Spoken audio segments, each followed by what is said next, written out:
با تلفن، تلویزیون، با اتاریا اینترنت فلان تشکل نبود. sadece şurzar ve amru dürüşten, mebgula dilist, me gezke dilist, adu diya me çorşe dilist.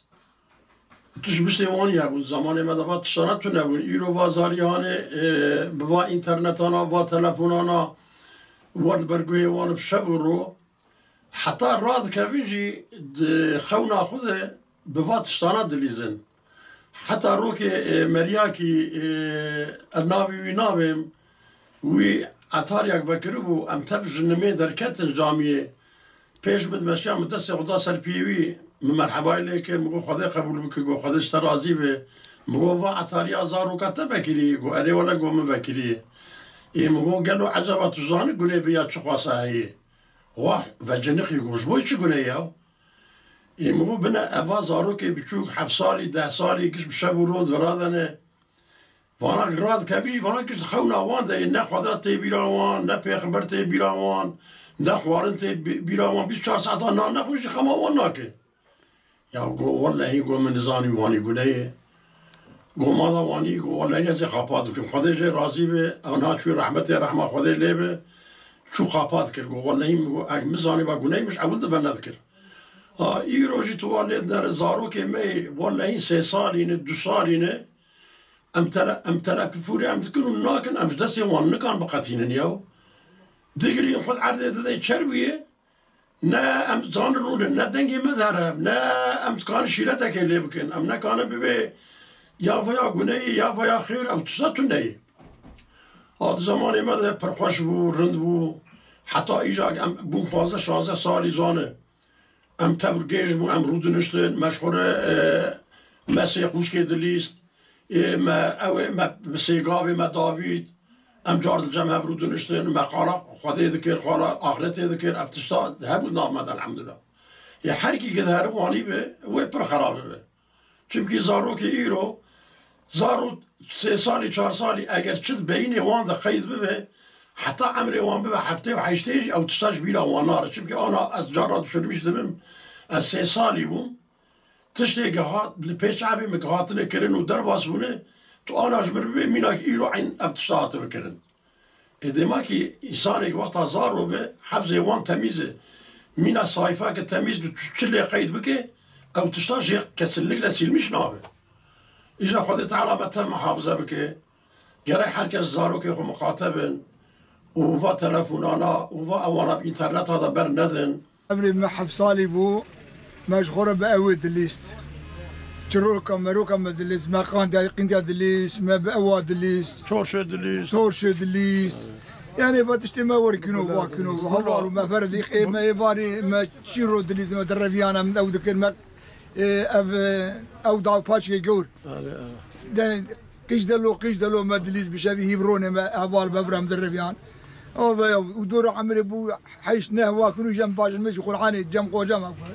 او فيها وي او ما دروازو نمينا بازاروك نمينا زاروك هابون هازاروك جاب اود اللي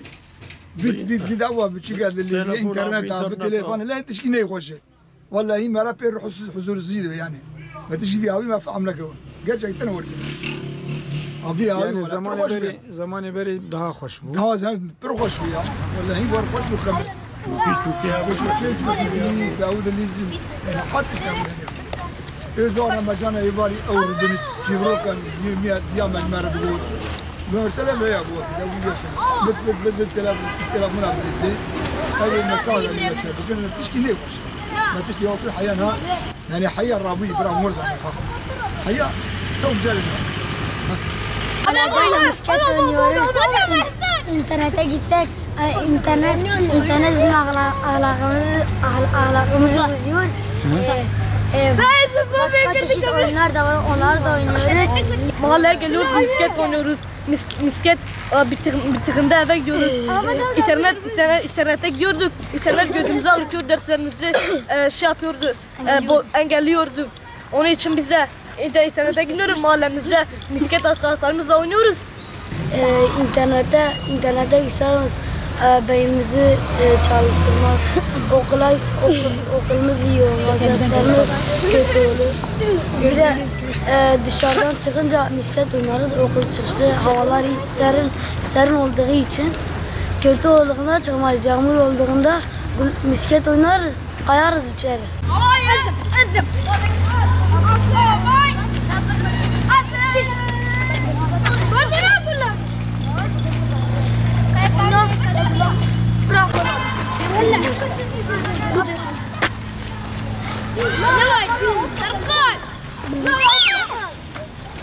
Şimdi çocuklarımız kendi eski oyun ve geleneklerimize dönmesi için internetlerden ve akıllı telefonlardan uzak tutmamız gerekiyor. Telefonlardan uzak tuttuğumuz zaman çocuklarımız böyle iç içe arkadaşlar birbirine oynuyorlar. En azından birbirine sosyal arkadaşlarını geliştirebiliyorlar. Ama yok efendim, onları başıboş bıraktığımız zaman al telefonu oğlum kenara çekil, al git 5 dakika internette otur dediğin zaman çocuk kendi dünyasına kapanıyor, hayali şeylere kapanıyor. Ondan sonra çocuktan bir şey bekliyoruz ama elde edemiyoruz. Ama böyle arkadaşlarıyla oynadığı zaman, düştüğü zaman, dizini yaradığı zaman, en azından ağrı hissettiği zaman, arkadaşıyla oynaştığı zaman daha güzel zaman geçtiğini, daha sosyal aktif olduğunu ele geçiyor. Onun için büyük ebeveynlerden bizim en büyük beklentimiz örf ve adetlerimizin eski oyunlardaki oynanan topaç olsun, misket olsun ve diğer oyunları çocuklarımıza gene lanse edip birbirlerine kaynaşmalarını sağlamamız gerekiyor.